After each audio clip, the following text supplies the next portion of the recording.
All right, today we're going to just sort of dive lightly into screen control and Q-Link edit. And they're very much so sort of intertwined and related. Now, the aspect of the Q-Link edit is sort of like one of those rooms in your house where you sort of rebuild a house, but you have one room that's sort of unfinished, right? And so you see the potential in that room, and it functions, but it's not quite all the way to par with all the other rooms in the house. And that's kind of where Q-Link Edit actually is.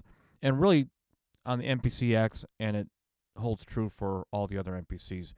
Although I do have to preface that the MPCX, those of you that already have one, that is truly set up from a physical layout to take advantage of Q-Link Edit when that time, or if and when that time becomes.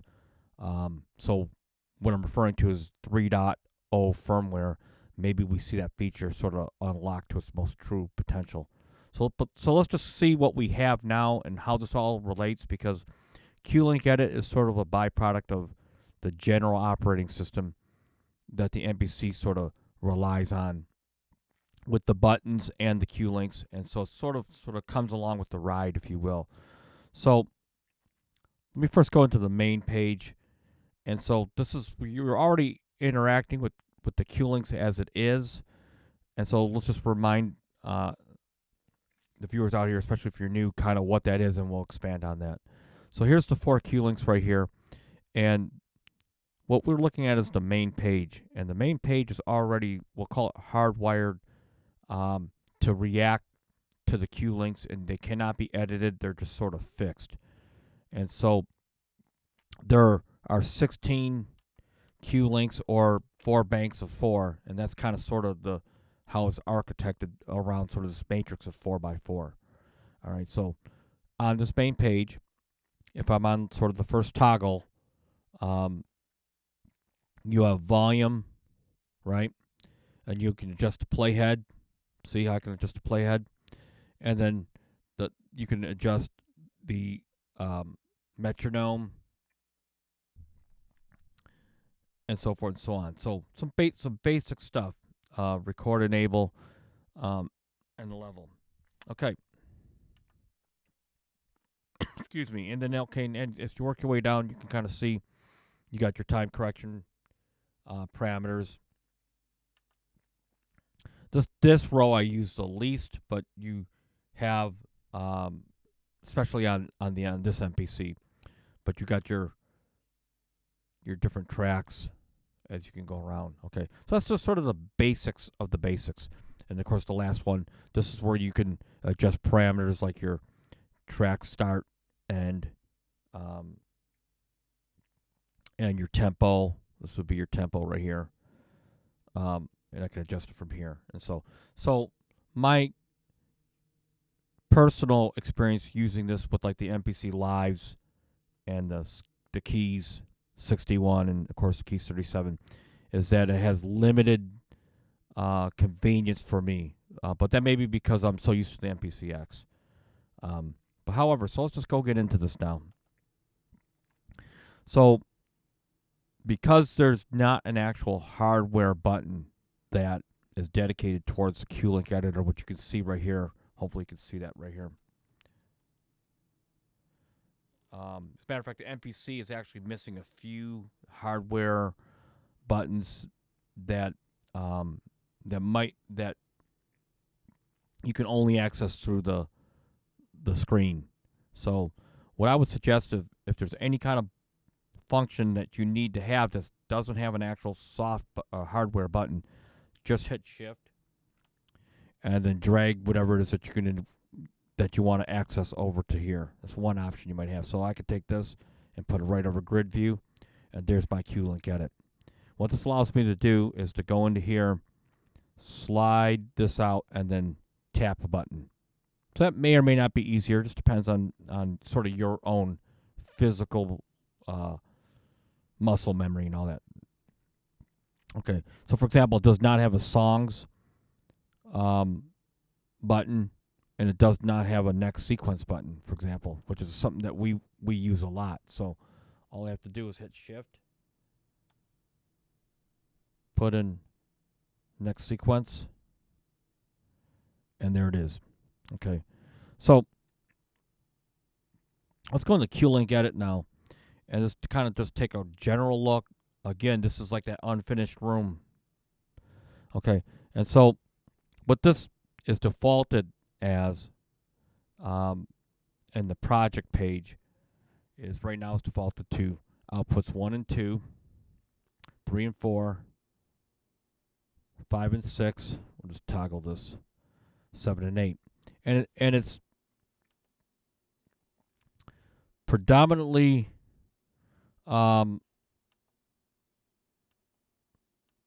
has these bottom two Q links as pan and volume. So if I play the sequence and I'm on Q link 1, which is responsible for the main outs, it's going to control the whole left and right stereo output.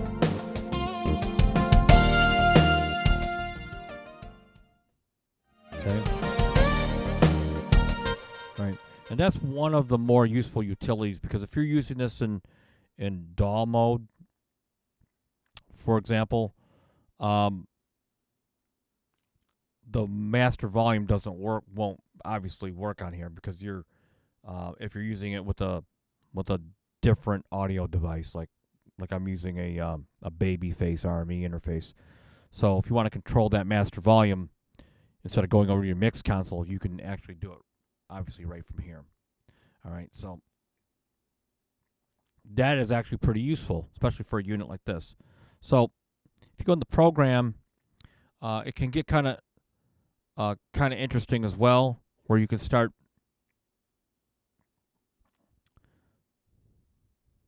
so if I go into here and I go in the program, let me go into an actual track here, the actual instrument track. So let's go into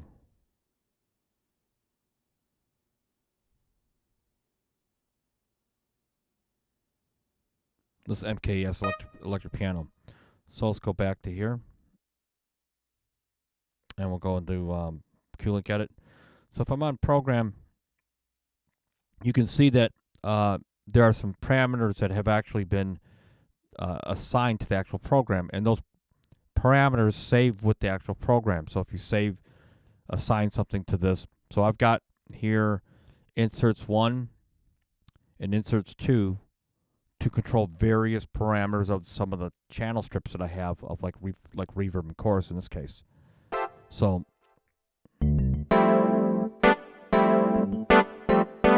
if I go into this QLink here, now I can adjust the mix. So I can dry, and then I can start bringing it in. And these are user definable, by the way. So what you can see is this first knob here on insert number 2 has been set to mix. This knob has been set to time.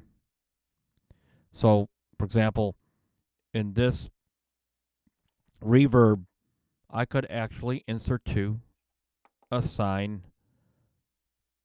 how about the density? So now, oops, we'll do density here. Okay, so now this QLink here will adjust the density. Okay, we'll put this back to mix. Somehow I actually managed to change both at the same time, but we'll just go into here and hit go to mix. Okay, so now I've assigned this. Now all I have to do is save this program, and then when I am put into the screen mode, okay, I'll have access to these parameters. Now, a little restricting in the sense that you only have the 4 Q links, in like the MPCX, where you can see all these parameters at one time, which maybe I'll go to that in a minute. But just know that this feature exists.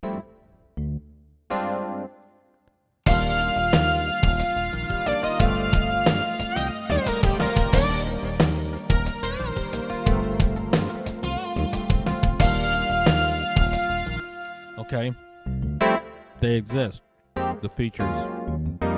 All right, so another thing to know specifically is relation to this particular model and like the live and the one and the keys is that when you're in this mode and you exit out, you will always be in this mode. In other words, the Q links will be dedicated towards whatever mode you're actually in. So just because I escape out doesn't mean that these Q links go back to the main mode, which, okay, the Q links are actually still controlling the effects, as you can see right here. All right. So example would be if I put it back into the screen main, right? And go about the main. Now these Q links control everything that's in here. Now where this differs, this feature differs in the MPCX is because you have dedicated buttons for the screen, the Q links. So it becomes much more of a practical application if you were to really start using some of these features, or more importantly down the road, Akai were to in their new firmware release a higher degree of assignability to those Q links and the modes. Then you just tap the buttons because you got the 5 buttons, and it becomes more practical to use. Okay, so let me see if I can get into next sequence. So there's no next sequence button, by the way, on here, and there's no song button on here like you would have on the MPC X, for example. And so I just have it assigned to this quick slide out tray, which is relatively convenient.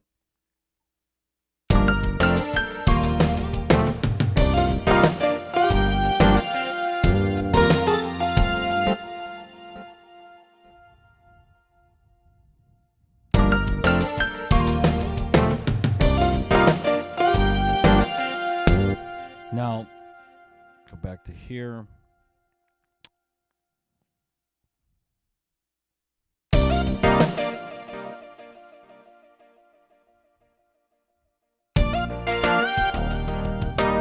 Okay, so that's basically screen control at its most basic. Now we're going to go over to the MPCX.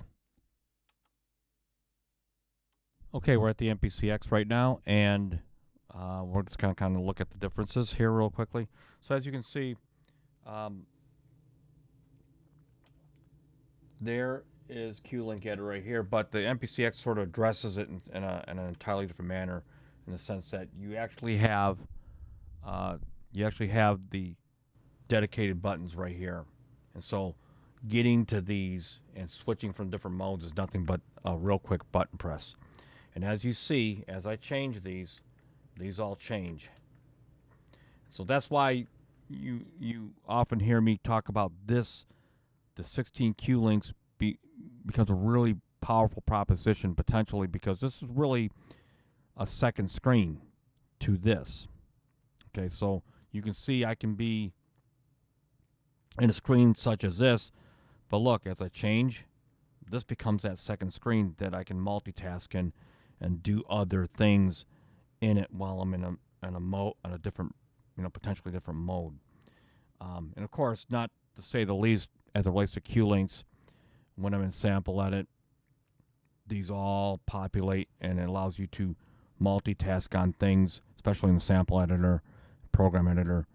You can see all the things that you're doing at one time without having to toggle between 4 Q links. But so the implementation again of the Q link edit sort of varies based on its form and function, depending on what MPC model that you have.